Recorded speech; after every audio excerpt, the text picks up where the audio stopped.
सापरा साहब, तोते के नाना से नहीं, आगे बढ़िए। तोते मैना ये सब छोड़ दीजिए, पॉइंट पर आकर जवाब दीजिए।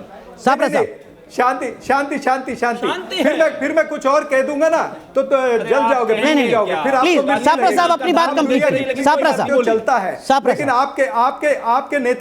आपके नेता की नहीं, अभी मैं इनकी बात पूरी कर। जी। आपके नेता की एक मिमिक्री संसद के बाहर कर दी तो कितनी मिर्ची लगी है आपको?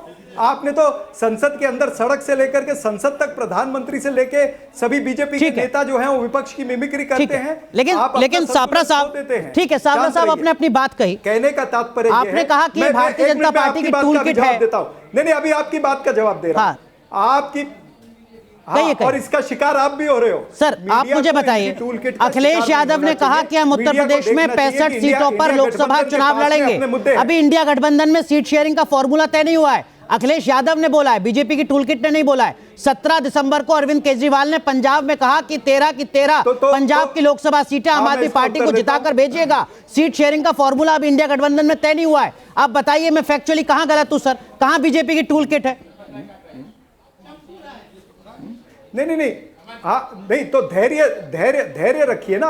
जब हमारी मीटिंगें चल रही हैं, उसके अंदर चर्चा हो रही है, उसके अंदर तय होगा, आपको बता दिया जाएगा। अब आप इन्हीं बातों को, हमारे अंदर देखिए लोकतंत्र जिंदा है। हमारी पार्टियों के अंदर मनभेद हो सकता है, मतभेद नहीं है। तो मनभेद के चलते कोई ना कोई अपनी स्टेटमेंट। राजीव रंजन साहब, आप तो अनुभवी नेता हैं सर, ये मनभेद है या अनुशासनहीनता है कि पॉलिटिकल पार्टी जो एक गठबंधन का हिस्सा है वो पहले ही अपनी सीटों का ऐलान कर दे रही है कि हम इतनी सीटों पर चुनाव लड़ेंगे? क्या वाकई ये सब कुछ सामान्य है? राजीव रंजन साहब, देखिए, मुझे ऐसा लगता है, आपने कभी भारतीय जनता पार्टी को सुना है या नहीं सुना है कि हम 400 सीटें जीतेंगे? हम कितनी सीटें देंगे किसको, ये आपने कभी सुना है? देखिए, आप मेरे सवाल को टालिएगा नहीं अनुराग जी। हमारा और आपका संबंध अगर बना रहे तो इसके लिए जरूरी है कि जितना अधिकार पूर्वक आप सवाल पूछते हैं उतने ही अधिकार पूर्वक मुझे भी ये जानने का हक है कि ये दुष्प्रचार का अभियान जो भारतीय जनता पार्टी चला रही है उसमें आप सब लोग कहीं इस अभियान के शिकार तो नहीं हो रहे हैं। मैंने कुछ सवाल पूछे, आपने कहा कि नहीं, सवाल आपके हिसाब से तो हम पूछेंगे नहीं। तो सवाल एक तरफा पूछेंगे आप? ये सवाल उनसे क्यों नहीं पूछते? राजीव रंजन जी, कोई बैठक नहीं होती? मैं आपको कई दशकों से जानता हूं, मेरी आपसे गुजारिश है कि कृपया करके इस पूर्वाग्रह से निकलिए। कृपया करके इस पूर्वाग्रह से निकलिए सर। या डंडा के बगैर अगर अखिलेश यादव कह रहे हैं उत्तर प्रदेश में 65 लोकसभा सीटों पर चुनाव लड़ेंगे तो वो बीजेपी का कोई नैरेटिव नहीं है, प्रोपेगेंडा नहीं है। उनका बयान आया अखबार में। अरविंद केजरीवाल अगर पंजाब में कह रहे हैं कि 13 सीटें आम आदमी पार्टी को जिताइएगा तो ये कोई बीजेपी की टूल किट नहीं है सर। सुन लीजिए ना, फैक्चुअल बात बता रहा हूं। एक ही बात को दोहराते हैं आप। फैक्चुअल बात आप भी वही कर रहे हैं, आप भी वही एक बात को बार बार दोहरा रहे हैं। नहीं तो मैं आप जो बोल रहा हूं उसको सुनिए ना, जो मैं कह रहा हूं अब सुनिए। मुझसे जबरदस्ती कोई बात नहीं कहलवा पाइएगा, पहली बात। और चाहे अरविंद केजरीवाल जी ने कहा या इस सवाल पर जो कुछ भी अखिलेश यादव ने कहा, सीट शेयरिंग के संबंध में जब बातें शुरू हो गई उसके पहले कहा। अब जो उत्तर प्रदेश, पंजाब, दिल्ली, अलग अलग राज्य, बिहार, इन तमाम राज्यों में टिकट के बंटवारे के लिए वहां बाजाप्ता नेताओं को अधिकृत किया जा चुका है। वो अपने अपने राज्यों के प्रमुख संगठनों से बात करके सीट शेयरिंग की जो प्रक्रिया है उसको आगे बढ़ाने का काम करेंगे। ठीक है, लेकिन अनुराग जी, मेरा विनम्र आग्रह है सर, ये पत्रकारिता को लेकर के ये दंभ और अहंकार से आप भी निकल जाइए कि केवल सवाल आपको पूछने का अधिकार है, ऐसा नहीं है सर। हम डिरेल हो जाएंगे। का अधिकार पत्रकारिता के धर्म पर राजीव रंजन जी बहुत लंबी चर्चा कर सकता हूं। 2 दशक हो चुके हैं सर, 1 दशक से ज्यादा वक्त तक संसद को कवर किया है, तो मैं आपकी बात का सम्मान करता हूं, लेकिन मैं धैर्य भी रखता हूं और विनम्रता भी रखता हूं। इसीलिए मैंने विपक्ष को पहले मौका दिया। का राजनीतिक जीवन है, सुनिए प्लीज। अब आपने अपनी बात कह ली सर, आपने अपनी बात कह ली सर, आपने अपनी बात कह ली। आप तो दम मत दिखाइए प्लीज।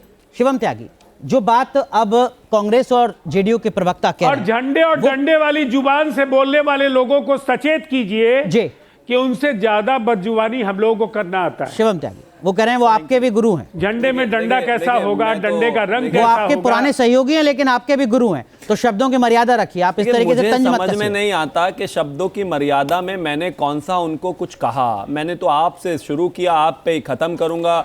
सवाल जवाब उन्होंने ही कहा कि भाई झंडे का रंग डिस्कस हो रहा था ये घमंडी अलायंस की बैठक में, डंडे में कौन सा होना है वो होना था, कलर क्या होना है आप ही ने बोला भाई, उस पर ही मैंने जवाब दिया।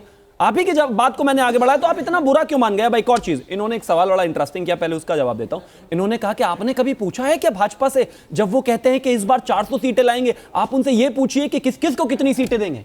जिन 400 की बात करते हैं हम वो 400 एनडीए की ही कहते हैं, और एनडीए के दम पर ही कहते हैं, और अपने अलाइज के दम पर ही कहते हैं। हमारे अलाइज में सर्फ टवल नहीं है, हमारे अलाइज में लड़ाई नहीं है, हमारे अलाइज में दंगा नहीं है, और उसे भी छोड़ दीजिए। हमारे अलाइज में ऐसा भी नहीं है कि अब पूरे 15-20 मिनट शो चलते हुए हो गया है, लेकिन उसमें से 10 मिनट राजीव रंजन जी सिर्फ मीडिया पर ही ज्ञान लगातार कोई बात नहीं सर, नहीं देते रहे, हमें कोई परेशानी नहीं है। लेकिन मैं एक ऐसी चीज मानता हूं कि जिसका जो काम है वो ज्यादा बेहतर तरीके से कर सकता है, उसको करने दिया जाए।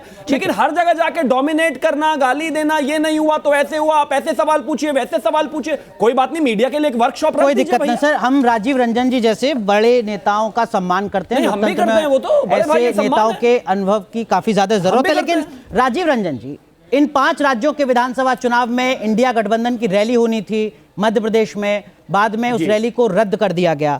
समन्वयक के तौर पर नीतीश कुमार के नाम का ऐलान होना था, अब तक नाम का ऐलान नहीं हुआ। किस राज्य में कौन लीड करेगा, इसको लेकर अभी तक अंतिम फैसला नहीं हो पाया है। क्या आपको लगता है कि आप काफी पीछे चल रहे हैं? मैं केसी त्यागी साहब के बयान को ही आगे बढ़ाते हुए आपसे पूछ रहा हूं।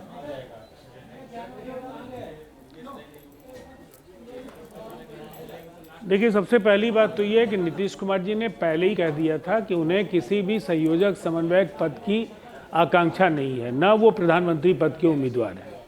आधिकारिक बयान पार्टी का पहले आ चुका है कि हम लोगों की अपेक्षा इंडिया गठबंधन में किसी ऐसे सवाल पर नहीं है जिससे कोई गत्यावरोध पैदा होगा इंडिया को लेकर के। और इंडिया की बुनियाद, इसकी परिकल्पना, इसके पूरे ये जो ढांचा खड़ा हो रहा है, ये नीतीश कुमार जी की देन है। और नीतीश कुमार जी इसके जरिए भारतीय जनता पार्टी को एक जानदार शानदार जनता की ओर से जवाब देने की तैयारी। साहब, हम उम्मीद करें कि जितना भरोसा आप इस वक्त कायम कर रहे हैं, इतना ही भरोसा रहेगा।